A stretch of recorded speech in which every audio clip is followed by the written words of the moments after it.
Commander 29 here, another Topic of the Week video. And this week, I'm going to be talking about my issues with Season 5 of the Clone Wars. This week's topic was submitted by Tumblr Anon, and their topic is, why do you think the Clone Wars went downhill in Season 5? Okay, so there are a number of things to talk about with this, but one thing I want to get out of the way real quick is there's a discussion about just how much George Lucas was involved in the show. Now, he was sort of stepping back. He didn't want to just control everything. And around this time, the deal with Disney was happening. So there is a discussion to be had about just how much involvement George Lucas had during this time. But to be perfectly honest, that's not the biggest thing to talk about for me. Personally, I care more about the stuff in the season itself rather than stuff that happened during production. Stuff in production can explain why things happened, and I think especially without having George Lucas around, that certainly raises some problems. But that's not the biggest thing I really wanted to talk about. So, to talk about the stuff that's in the show, that's in Season 5, there are a few problems. I won't go over every little single problem, but I do want to talk about some bigger issues and a couple specific examples. So, first off, The Clone Wars has never been a flawless show. Seasons 1 through 4, which I consider the peak of the show, still had their issues. They still had some bad episodes. And they still had things that I didn't like. I was never a fan of the Clovis episode. I never liked the Night Sisters. So, even before you get to Season 5, I still had things that I would criticize. I just consider it not as big then. Because with the anthology style of the Clone Wars, the best thing about it is that if there's a bad episode, you can mostly skip that episode while you're watching it, and it doesn't really matter. Now, sometimes these things come up more later. The stuff with the Night Sisters do. But these issues weren't as critical or severe as the ones that I had with Season 5. Now there's one big problem, specifically Maul, that has bigger issues going on, and I'll talk about him. But an overall issue is, for some reason, it seems like they didn't have enough ideas for episodes. And it's weird because yeah, they had plenty of episode ideas before in previous seasons, but then when it comes to Season 5, you have numerous multi-parters, and that's not always a bad thing. A series can have multiple multi-part, storylines going over multiple episodes. But when you get to stuff, especially the droid arc, that one's the biggest offender. And everyone will point to that as like, oh yeah, that's the one that went on too long. But it feels weird when you were watching when I was first watching that season, I was sitting there like, man, these storylines are going on for a while. Did we really need to have that many episodes? And it really feels like they had a few ideas for stories. And then it's like, okay, well, we need to fill out X number of episodes. So let's just stretch the episodes out. And the droid one was so weird. Like, the first episode of the droid arc shouldn't have been an arc, but the first episode was a fine episode. It felt like, okay, it started, it had its story, it finished, and you go on. And then it keeps going, and then it keeps going. And then it takes like a fifth or a fourth of the season just for these stupid droids. And I'm like, did we really need that much? And the episodes weren't good. It was just baffling. The episode where you have Ahsoka going with the younglings to get their kyber crystals, that was a fine episode. Do we really need to stretch this out more and more?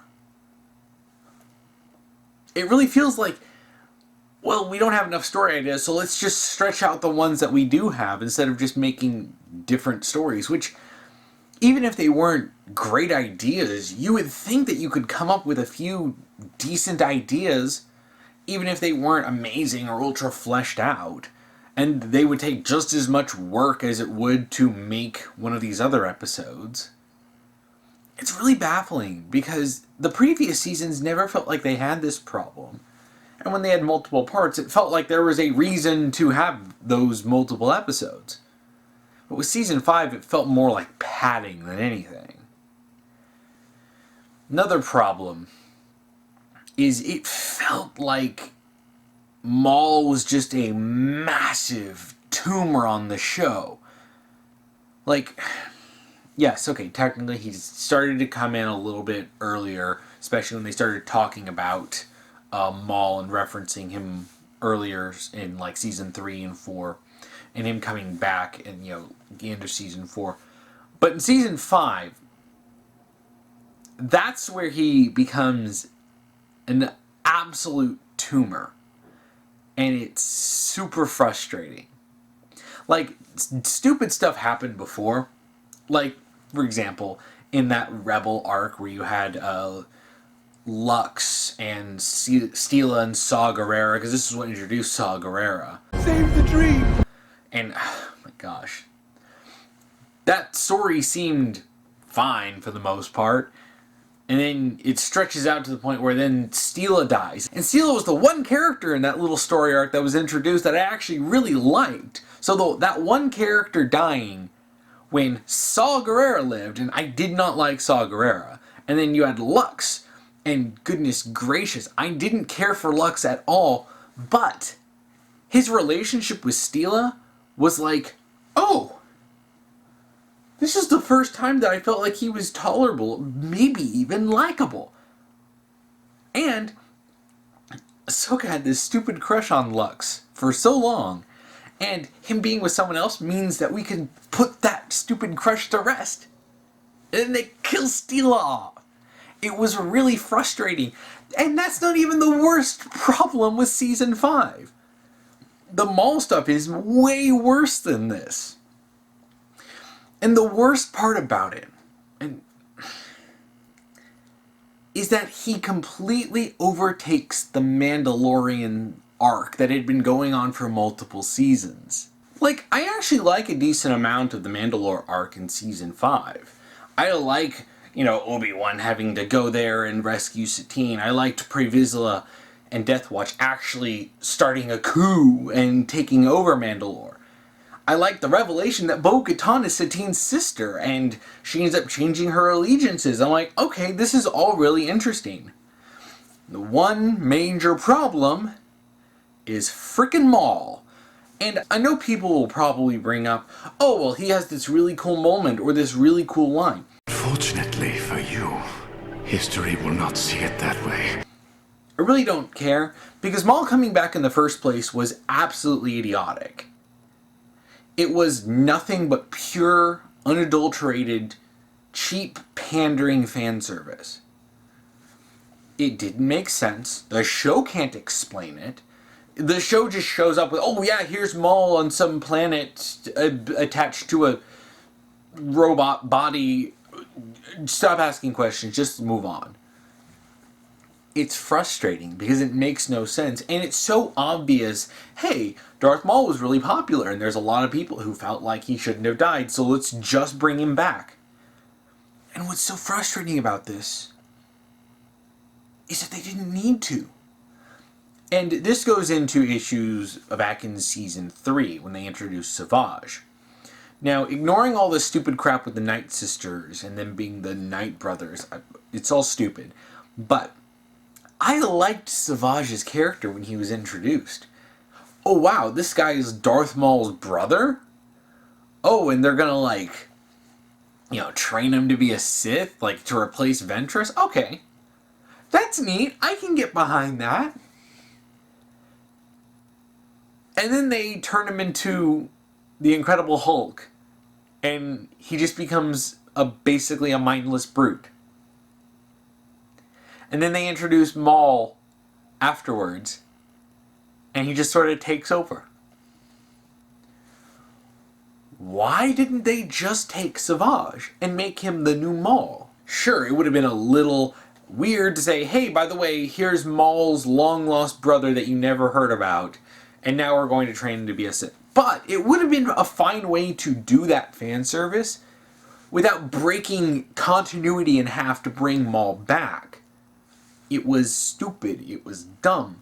You could have given Savage a double-bladed lightsaber, which they did, and you could have had him trained by, Dooku, which would have been interesting to really delve into those issues, because, remember, Dooku was Qui-Gon's master, so him training the brother of the guy who killed him is naturally going to bring up some issues, and they kind of touch on that a little bit in the show, but they don't really do much, because Savage isn't really a character by that point.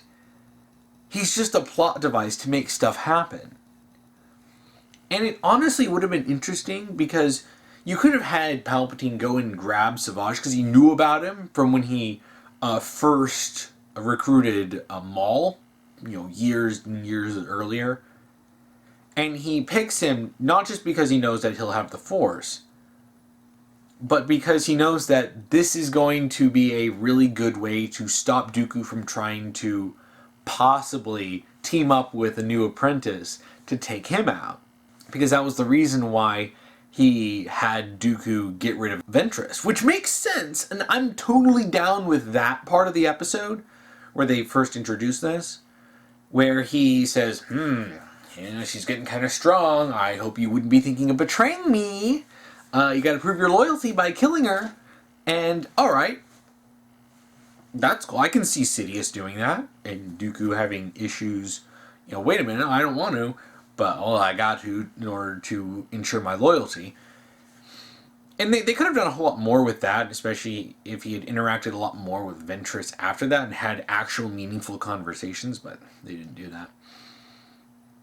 We only got tiny little snippets of possible stuff with that.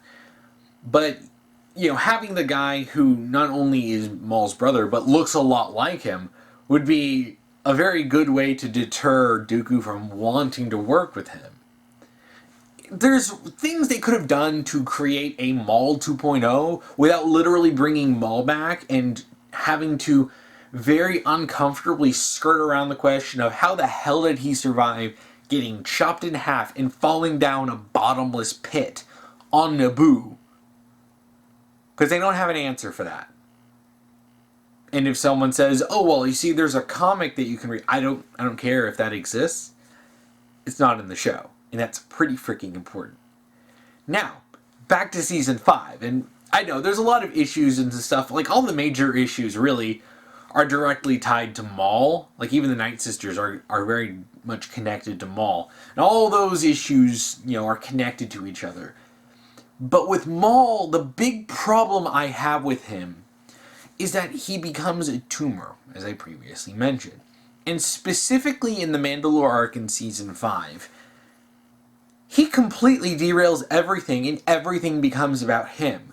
So, after several seasons of building up this conflict on Mandalore, with Death Watch and the Mandalorian government between Pre Vizsla and Satine, you have this whole idea of building up this, we want to go back to what Mandalore was, or wait, no, we want to stop being warmongers and actually rebuild, our planet.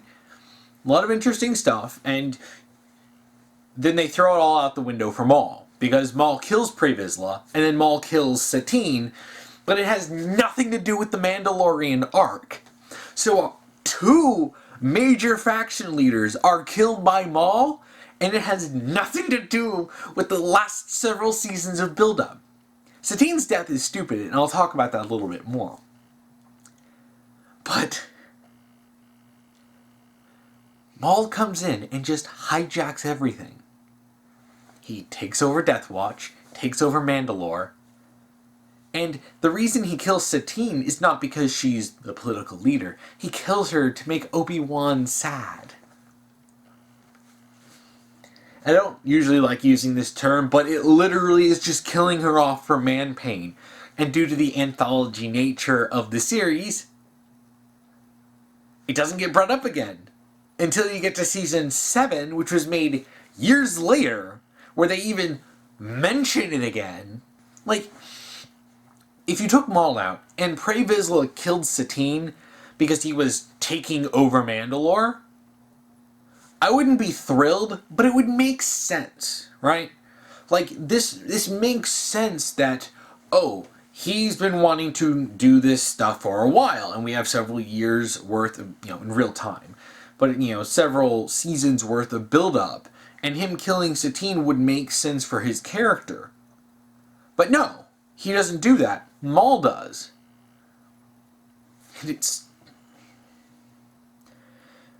And, this is the issue I have with it. Maul doesn't belong in this storyline. Maul has his own storyline about getting revenge on Obi-Wan. You didn't need to sacrifice the Mandalorian arc, which this saga of multiple, arcs across the seasons was frankly one of the most interesting storylines in the Clone Wars. I actually really, really liked the Mandalorian episodes. I really liked Satine's character. And I really liked the conflict there was with, Death Watch and, the Mandalorian government led by Satine. And all of that gets thrown out the window for Maul. Probably because they didn't have a real significant use for Maul. Like, what do you do with Maul other than he wants to fight Obi-Wan for revenge? And then maybe fight Sidious. And it's like, well, you can still have that storyline even if they did bring Maul back. But do you have to have him hijack the Mandalorian arc? That one I take personally because I really like those arcs. So having a new character come in, technically he's not new, but in terms of the characters that have been around in the Clone Wars show, you have some new guys show up, take over this arc, take over Mandalore, and take over Death Watch, kill multiple faction leaders, and that's it.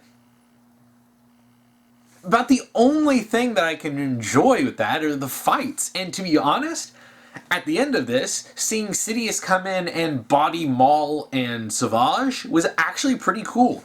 I like seeing Sidious being fully animated in fighting. That was actually really cool. It doesn't save a really badly written arc, but it's neat. But the finale of Season 5 is also something that I take very personally. Because when I was first watching the Clone Wars years ago, and I got to this arc, I was starting to think, wait a minute, you know what? I'm actually enjoying this. Maybe we can end this on a high note, right? That would be cool. And then it ended up being a complete total disaster. The whole thing is a big reference to The Fugitive. It's a Harrison Ford movie. I highly recommend it. It's a really entertaining movie. And I'll be talking about some spoilers to it, just to talk about some stuff in the episodes. But they ruined it with some really stupid choices. In particular, one choice, one writing choice, destroys this entire arc. I'm fine with the idea that Ahsoka gets framed for a crime she didn't commit, wanted by the government. That's cool. I'm cool with there being an issue of her, being tracked down by the Jedi because they think she's guilty, and then she's trying to prove her innocence, and you have Anakin trying to get involved. I like this stuff. I don't even have a problem with her being found out to be innocent and then deciding to leave the Jedi because of that experience. That's fine. It's the details involved in how it happens that is stupid. Because yes, we need to have Ahsoka out of the way, right? She can't be around for Revenge of the Sith. Clearly, she was gone before this happened. And her having a really kind of unsatisfying way that she left in terms of her relationship with Anakin. The way that she left was very unsatisfying. There's no real closure to it. That would make sense for Anakin's arc, and it would also contribute to issues he has in Revenge of the Sith. Cool. I like that. Solid idea. Good job! But there are two words that come to mind in how they ruin this. Barriss Offee. Now, Barriss is a character who actually appeared in Attack of the Clones. She's just one of the background Jedi. She was there in one of the meetings with Palpatine, with Luminara. She was there during the Battle of Geonosis. And in the Clone Wars, she comes back during the second Battle of Geonosis arc. And it's actually pretty cool. She forms a really nice friendship with Ahsoka. Like, she's this very straight-laced, very prim and proper, very serious, smart, dutiful Jedi. And this really plays off well against Ahsoka being like Anakin Jr. So you have this great dynamic between them, and they have a really nice friendship. Now, that's the only major arc she's in. She's in some background parts. She has small, little roles you can see here and there. But for the most part, that was the only time that she actually, was in multiple episodes and actually doing stuff that's significant. And then she comes back in Season 5. And when I say comes back in Season 5, I mean at the end of Season 5. So, of course, there's a question of who framed Ahsoka. Alright, yeah, it's Barriss, obviously. Considering the fact that they suddenly brought her back, and she was talking, to Ahsoka, I was like, yeah, it's probably Barriss. And when you see the person attack her, I'm like, that looks like Barriss. She's just, covered up and you can't see her face. But here's the thing. I wasn't, angry about this, because that would be absolute character assassination with Barriss, if she was just evil for no reason. I thought that Palpatine had found a way to use the Geonosian brainworms. Because remember, Barriss got taken over by one of those brainworms during an episode back then. So I thought, Palpatine wants to get Ahsoka out of the way. Right? He's systematically trying to destroy everything in Anakin's life, so the only person that he can rely on is him. So I thought, Palpatine had figured out how to do this, took control of Barriss, and was mind-controlling her to do this stuff, so that Ahsoka would take the fall. And if they find out who it is, then it looks like Barriss was the one who did it, so she takes the fall. So it doesn't even trace back to him. And it seems like an extremely calculating plan. Which is what makes it all the more disappointing that that's not what happens. Barriss is just evil. There's no real explanation for it. It doesn't make any sense. Her motivation is, I don't like that the Jedi are in a war, it's wrong, so I'm going to murder people to show how wrong that is. What? She's trying to protest the war by committing acts of terror and murdering innocent people? That doesn't track. It doesn't make sense. It feels like it was there to, oh crap, well we need to have some kind of explanation for why she's doing this. And it doesn't help the fact that she hasn't been a significant character in the show in a while at that point. In the last we saw of her, she was the prim, proper, totally straight-laced Jedi. She's the one who creates holes in the rocks by cutting squares. Because she's just that, anal about the details. It's absolute pure character assassination. And to defend this, people will say, well, you see, off-screen, she totally had these bad experiences that changed her. And no.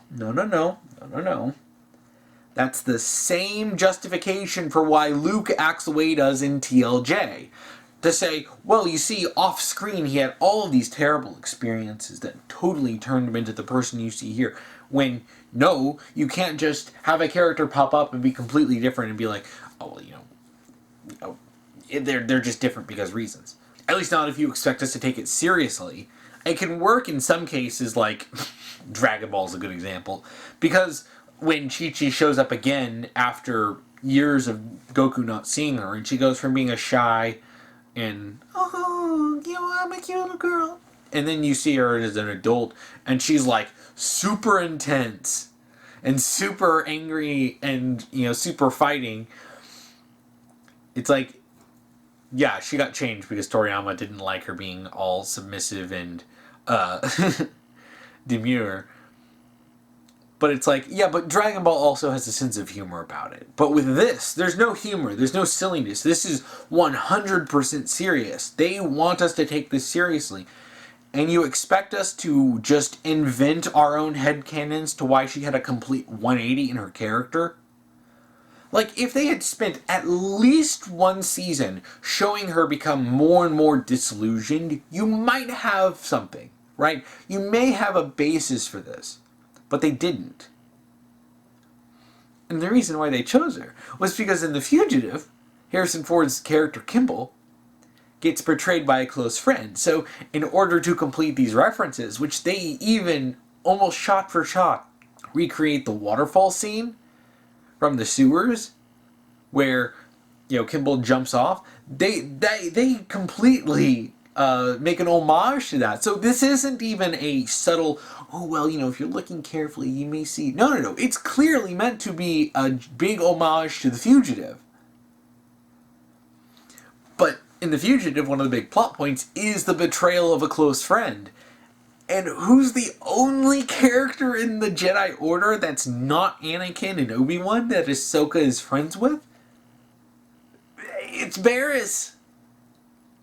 So it's like, well, she's the only one who she's friends with, so let's just turn her evil.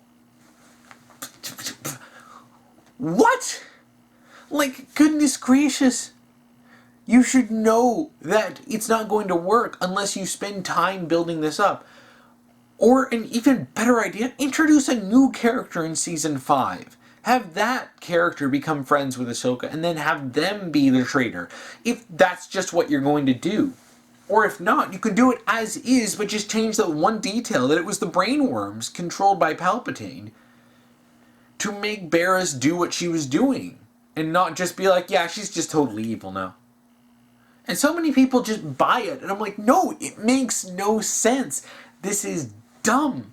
There's so many writing choices in Season 5 that just make no sense. It's like, goodness gracious, for any fault they have in previous seasons, it was never this bad. I never found myself consistently frustrated during any previous season.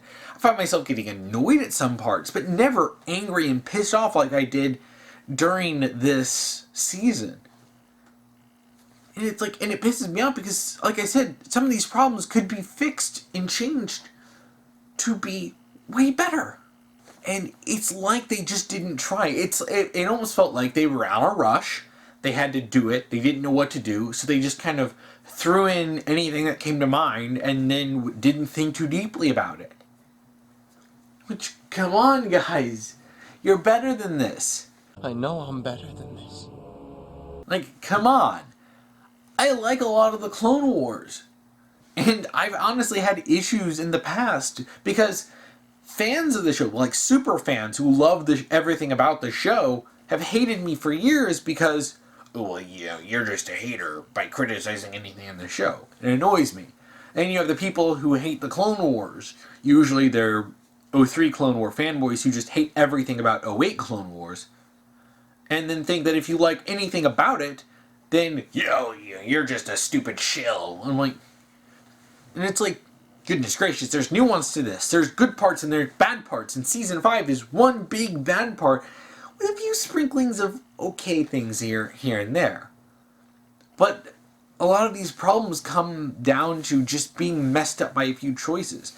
And I have issues with the Rebel arc and Steela Guerrera dying, right? I have issues with the droid arc. I have issues with the Younglings arc. Those shouldn't have been arcs. They didn't need to be expanded that much. I mean, the main big problems I have are the Mandalore arc and the finale arc. Those other parts have problems, and I don't particularly care for them, outside of, like, maybe a couple of episodes. But these arcs are the ones that are the worst offenders in Season 5. And it feels like there was just no thought put into them. And it blows my mind. Like, what happened to these good stories that you had before? Why couldn't you see the obvious solutions to this? Sure, yes, you write your rough draft. It's like they just went with their rough drafts with a lot of these. some of these problems could have fixed with just a single redraft to go, yeah, maybe we should fix this. Like, it doesn't make sense for Barriss to come in and, just be evil. So let's change this up to make more sense. It's like they just didn't do that. It's frustrating to me because I did like the show. Any problem I had the seasons 1 through 4 pale in comparison to season 5. Season 6 is also dumpster fire. Goodness gracious. But that's a totally different subject.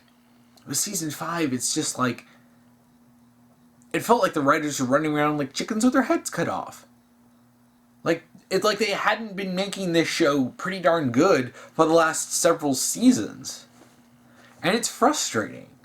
You didn't need that. You didn't need to bring in Maul. So really, what was the problem with season 5? Why did it go downhill? Well, it feels like they just didn't care about the writing as much as they used to. Or, at the very least, it feels like they didn't have enough time to go through and properly redraft stuff. It's confusing, because they didn't have this many problems before. Like, every single arc in season 5, I have a problem with. Whether it's relatively small, the Rebel arc with Saw and Steela Guerrero, that's, in terms of the grand scheme of things, that's pretty small fry. The Younglings arc, not great. Relatively small fries. But then you have these major issues, the stuff with Maul completely botching the Mandalore arc. You get rid of Ahsoka, but then you do it in the worst possible way. And you ruin Barriss's character for why?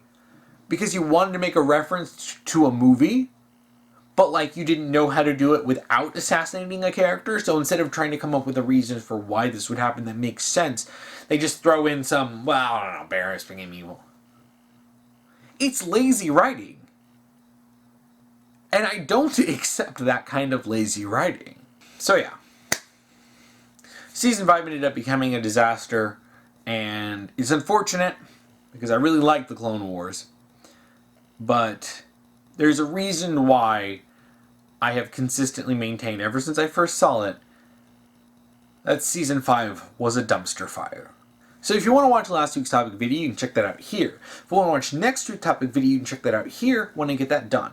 So what are your thoughts on Clone Wars Season 5? Do you agree with me? Do you have issues that I didn't have, or did you really like it? Please comment below, and thank you for watching.